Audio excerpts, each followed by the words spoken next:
کہ مل جائے اسے احسان کہتے ہیں،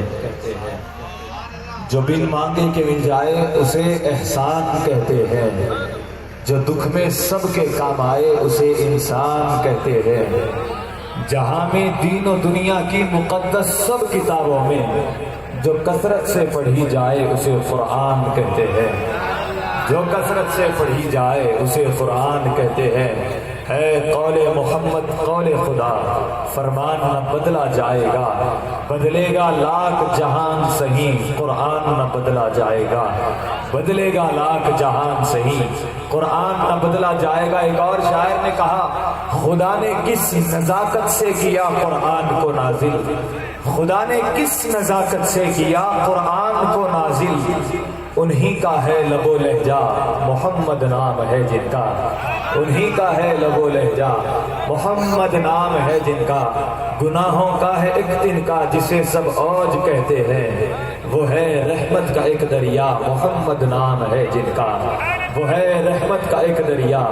محمد نام ہے جن کا۔ حاضرین کرام، آیات بینات کی تلاوت ہو رہی تھی، اپنی نگاہوں کو اپنی گردن کو جھکائے ہوئے دربار رسالت میں دستک دینے لگا ہوں کہ نازا ہوں سعادت کے گوہر رول رہا ہوں، میزان محبت پہ انہیں تول رہا ہوں، چھوٹا ہوں مگر بول بڑے بول رہا ہوں، تعریف محمد میں زباں کھول رہا ہوں، تعریف محمد میں زباں کھول رہا ہوں، وضو بنا کر درود پڑھ کر قلم کو کاغذ پہ رکھ دیا ہے، مدد خدایا مدد خدایا ثنائے احمد کا مرحلہ ہے، مدد خدایا مدد خدایا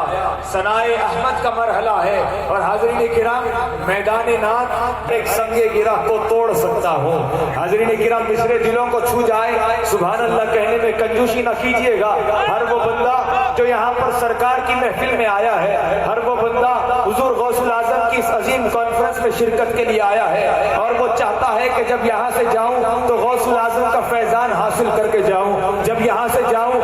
مدینہ منورہ سے مجدوں کو حاصل کرتے ہوئے جاؤں، جب یہاں سے جاؤں علماء کرام کی تقریروں کے ذریعے اپنے علم میں اور اپنے ایمان میں اضافہ کرتے ہوئے جاؤں۔ میرے ان جملوں کو سنیے گا، اب کانوں سے نہیں دل کی کانوں سے مصروں کو سننا ہوگا۔ عرض کر رہا ہوں کہ ہمالیہ کے ہر ایک سنگے گرہ کو توڑ سکتا ہوں، میں طوفان خیز موجوں کے بھی دھارے موڑ سکتا ہوں، میرے آقا تیری توصیف بیاں ہو ہی نہیں سکتی، تیرا بس نام لیتا ہوں قلم کو توڑ دیتا ہوں، میرے آقا تیری توصیف بیاں ہو ہی نہیں سکتی،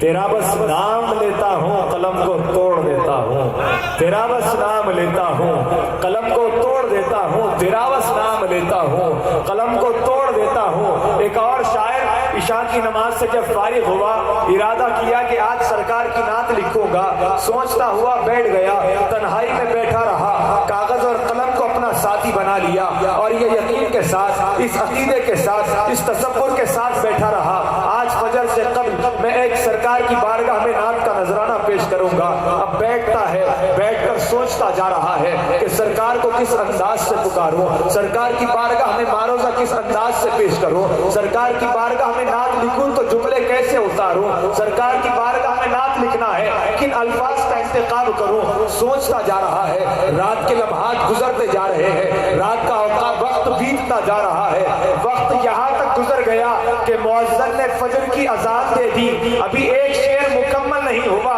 شاعر نے کاغذ کو زمین پر رکھا، اس پر قلم کو رکھا، اذان کا جواب دیا، جب جواب مکمل ہوا، کاغذ قلم اٹھاتا ہے، اپنی ہار تسلیم کرتا ہے، اپنی ہار کو قبول کرتا ہے، جملے پر توجہ چاہ رہا ہوں، اپنی ہار کو تسلیم کرتے ہوئے کہتا ہے، یا رسول اللہ احمد لکھوں،